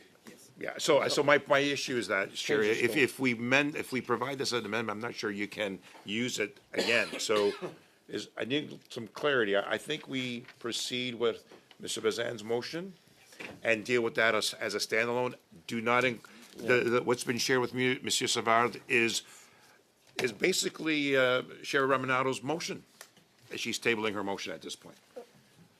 Yes, Ms. So we're still debating Mr. Bazan's motion. Yes. We're dealing with Mr. Bazan's motion unamended at this point. So I would like to speak. Yes, proceed. Okay, the chances are, there is a possibility that we will not have time for another study, let alone the sequencing of it. So if we at least have the minister come and speak now, we will be informed. Whereas if we rely upon a study eventually coming around and everything that happens with that, we may not get the minister at all. So I'm supporting Mr. Bazan's motion to make sure that we get the minister for 2 hours on this subject. Keep in mind as well for the committee members that supplementary C is coming forward and the minister will be called upon for that as well. Monsieur Savard-Tremblay. C'est une annonce qui est majeure, donc. This is a major announcement, and I agree that we ought to have the minister to talk about this, but I'd like the next meeting to be on Francophone and Indigenous members of the armed forces, whether we agree that it's immediately after this one, or Madame Ramonato's proposals afterward. I agree that we have to do it, but we need to come to an agreement that we're not diluting things, and we need to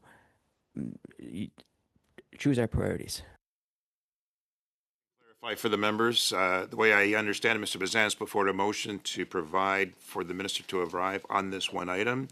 En même temps, s'il n'est pas disponible, on commence quand même. But if he's not available, then we'll start right away with Francophone and Indigenous members. We are going to receive another similar request for a more wholesome discovery of the defense and industrial strategy, which would include presumably the minister and other witnesses. So your point is well taken. Will it affect your study in between? So we need to determine that. Mr. Bazan. There's no date timeline on this one at all. There's none on the one from that Sherry just circulated or the one that I'll be proposing next. Well, I guess there is a timeline on subsidies if we do that. But I think that we have been waiting for some time to do the Francophone Indigenous forces study. So we need to make sure that one happens sooner than later, because that's been sitting around since last fall or even last spring. So we need to get moving on. So anyway, I say let's pass this, then we can move on to the other ones, and because just what even though it's been circulated, we haven't moved it yet. Well, she's kind of moved it as an amendment, which doesn't really work, but it doesn't talk about the minister in that one study at all. So I think that let's call the minister, and then we can determine how we proceed with the study based upon the motion brought forward by Mr. Romanato. Okay. Mr. Romanato. Thank you. Thank you, Chair. And I understand that we'll deal with the motion of Mr. Bazan at hand, and then I can move my motion afterwards. The only thing I would say is that given between now and the end of March, and you mentioned, I think the Ombudsman is coming on, who's coming on the 11th? The PBO is coming on the 11th. And I understand there's supplementary estimates that have to happen prior to that. I'm just worried that, and I know there's no date associated to this specific motion, but the Defense Industrial Strategy actually falls with three ministers. It's the Minister of National Defense, the Minister of Industry, and the Secretary of State for Defense Procurement. So if we were going to actually have a wholesome discussion about the DIS, I think you actually have to have all three. I'm just putting it there. I'm not making an amendment. I'm just throwing it out there. If we're going to do something, I think we should do it well. So, but I'm fine with inviting the Minister to talk about the DIS. Which is inferred in your proposal? Okay. So now we have, yes, Mr. Bazan? Just to that, I'll just say this, that, as the Defense Committee, it's the Minister of Defense that's responsible to this committee. Yeah. And I know that the Industry Committee has already done a pre-study on Defense Industrial Strategy, and that's where Minister Joly appeared, and I also know that Secretary of State Fuhrer has appeared along with Mr. Guzman at OGO. So, other committees have already taken looks at this. I think we need to talk about strictly from the standpoint of the Department of National Defense, Canadian Armed Forces, and the Minister of National Defense on how the Defense Industrial Strategy. That's why it's important for 2 hours to have the Minister here. If we pass the next, the other motion that's being proposed by the Liberals, then we can look at maybe inviting the ministers from the other departments on that study. Okay, and sensitive to Monsieur Savard-Tremblay, who wishes not to lose his position with his study. So we have a motion before us by Mrs. Bazan, who wants, we need to vote on that motion. Do you want to put it forward, Mrs. Clerk? Yes. It could be a raised hand or... Is there agreement? Agreed. Let her go. Okay, all in agreement? That's passed. Okay. Yes, now, if there's no other business, Mr. Bazan? I circulated this morning a notice of motion that the Minister of National Defense and officials be invited to appear on the Supplementary Estimate C 2025-26 for 2 hours, and that this meeting take place at least 5 calendar days before the supplementary estimates are to be reported back to the House. Thank you for tabling it. I know it wasn't within the 24 hours, but just for your understanding. Yeah. We have already requested his appearance in respect to Supplementary C. Yes, Mr. Romanato?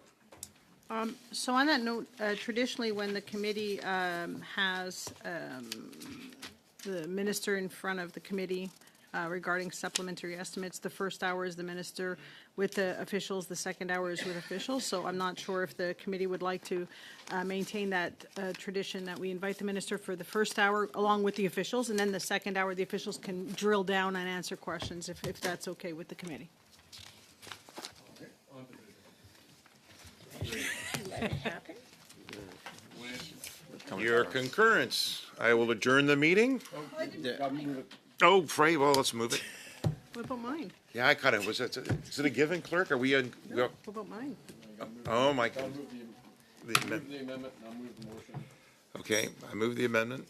And then vote on, Put it on division. Amend the motion. And now the motion. Let her go. That's done. Mr. Romanato, do you have anything more?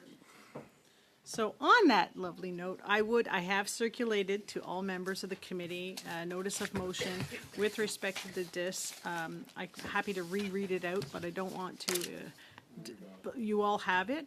So again, not dictated on time. We'll absolutely do the Francophone study next, but I think it would be important that we do a wholesome study. And of course, we'll have had the minister then come in to talk about it, and we can build on that after, but it's not prescriptive in terms of time.